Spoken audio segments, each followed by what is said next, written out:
Black Ops 6 has completely changed the way that our attachments works with less negatives and just mainly positives. You need to go about building your weapons completely different from Modern Warfare 2 or 3. So let's show you how to win more gunfights and why you're probably losing the ones you are. I have completely no life this game, so I can get you the best information, so when you play, you're spending less time trying to figure things out and more time just having fun. I am 59 hours into this game and I am on my Dark Spine camos, so I have gone through and used every weapon in the game a lot. So let's get down to the business of why you're losing more gunfights than you probably need to be. First off, it comes down to one specific setting, and if you have this selected, you have to completely change the way that you approach your gunfights. And that is the movement setting, the Tactical Sprint Assist. If you are currently using Tactical Sprint Assist and have it set to 0 with the assistance on for both sideways and backwards, you are absolutely zooming around the battlefield, but you feel like you're losing more fights than you should be. And that is one, because you are now essentially enough tac sprinting everywhere. If you remember back in Modern Warfare 2 and 3, and even in 2019, tac sprint has the slowest of the sprint to fire times, and it also slows down your ADS speed because of that, which means you're more likely to get into a gunfight which you're not ready for, meaning you have to go through the sprint to fire speed and the ADS speed before you can start fighting, and if someone is just sitting there holding a corner, you're going to lose. And with Call of Duty Black Ops being around a 200 millisecond time to kill for most of its guns, especially up close, this is going to be extremely detrimental to you if you don't know why that you're losing. So first off, Tactical Sprint Assist is going to help you get around the battlefield a lot faster and help you get out of gunfights. But if you're not building properly for it, you're going to be losing more gunfights because of it. One of the attachments that is absolutely paramount to get the most out of the Tactical Sprint Assist to get you in and out of gunfights really fast, but still be able to fight those fights that just run up on you or you run up on top of, is the Commando Grip. This grip is available for almost every weapon inside the game, at least all of the full autos, the marksman rifles. This one is going to be one you're not going to really see much on the snipers, but for all of the guns, for the running gun, the Commando Grip is one of your best choices. And this is going to help you get in and out of fights and survive more fights in the long run. Not only does it offer you the ADS speed, it offers you a sprint to fire bonus, both of which are going to help make up for the sprint to fire and ADS speed loss that you get in the tac sprint, meaning you can be a lot more aggressive and overall win more fights while doing so. Up next that you need to know is the balance stock. Most people are still running no stock a lot on their SMGs and on some of the ARs that can offer it, but balance stock is by far your best option. What people don't realize right now is that whenever you are running the no stocks actually don't offer what people think that they do. The no stock offers hipfire movement speed, and strafing movement speed. None of those are actually useful for most combat because these movement speeds are only primarily for when you're walking, for when you're hip firing, and for when you're ADS strafing. None of these are actually helping you be able to ADS faster, similarly to how all of the old no-stock attachments would work.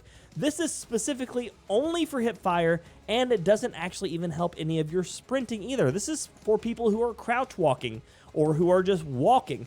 This is for people who have the attack assist sprint off. This is not for the people who are actually being aggressive. The balance stock is significantly better. You'll see it gives you strafe movement speed, so ADS movement speed, which is walking, hip speed, and aim walking movement speed. So this is going to give you a lot more benefits to the game, and it's overall just a better version of the no stock.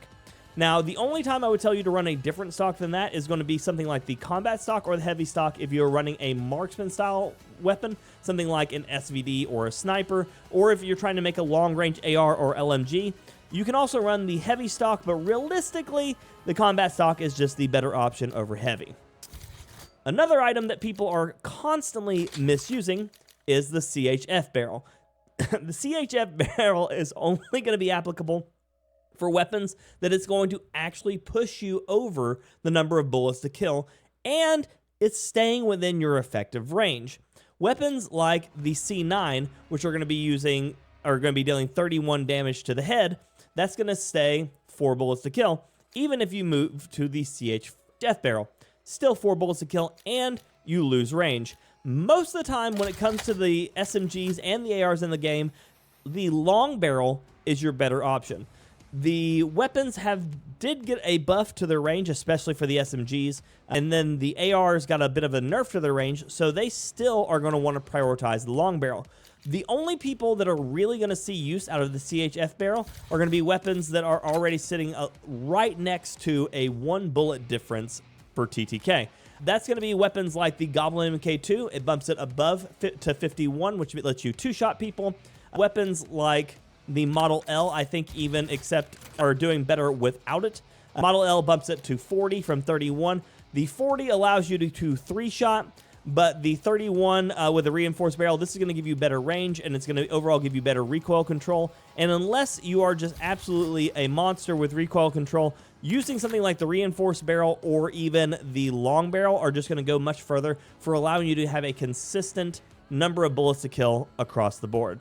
Now, again, the CHF barrel does allow you to drop people in 3 bullets instead of 4, but when you consider the fact that the increased recoil could cause you to miss shots, it may not be worth it unless you're an absolutely great recoil control player. Because, again, in this game, the number of bullets to kill is going to be very similar most of the time for most of the weapons, meaning accuracy is generally going to be worth more than just raw numbers a lot of times.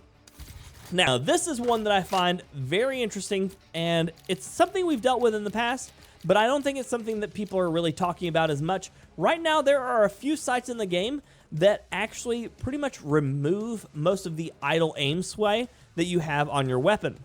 And what that means is it means your gun is going to actually be more accurate by just putting on this optic. One of which is the Remuda Mini Reflex. Another one is going to be the Dobrik MF Reflex. Weapon or sights like the Jason Armory 2X is also going to remove some. And then another one that is actually really, really important for the LMGs is the Redwell Custom Zoom. For some reason or another, these sights are allowing people to be able to land headshots a lot easier and are also having a lot less sway. Meaning if you can equip these sights, it's worth doing so because your accuracy is going to go up. And, of course, if you're doing the camo grind, headshots are highly important. And so these weapons will help you be able to land more shots with less sway and overall just win more of your 1v1 gunfights. And one last thing I want you to know is if you're not keeping up with the patch notes, I've been keeping up with the patch notes in my videos and posting those for you. So that way, if you are behind and you need to know what's changing on the daily, I've got that for you here on my other videos. But ARs recently lost some range, and some of them even lost some of their damage drop-offs, like the AK. It no longer has a mid-range drop-off. Now it's only a close and long. And then SMGs had their damage ranges buffed, meaning if you are running the face-off playlist, SMGs are going to be a lot more viable than they were before, and ARs are going to lose quite a bit of their viability. Meaning if you are still working on the camo grind, the ARs are probably better off in the standard core playlist now, or hardcore playlist if that's what you're running, and then the SMGs are going to be better off in the face-off playlist if you're looking to try to get the most out of those. The double XP has just ended, so that means you're going to be back on the slowest grind known to man. We've got Warzone's integration coming on November 14th, so if you are looking for the best builds for Warzone when it drops, I will have those here for you as soon as we find out a little bit more information about how the weapons are going to be tuned going forward. So make sure you sub to the channel so that way you are caught up and you can be ahead of the curve when it comes to the meta and breaking it.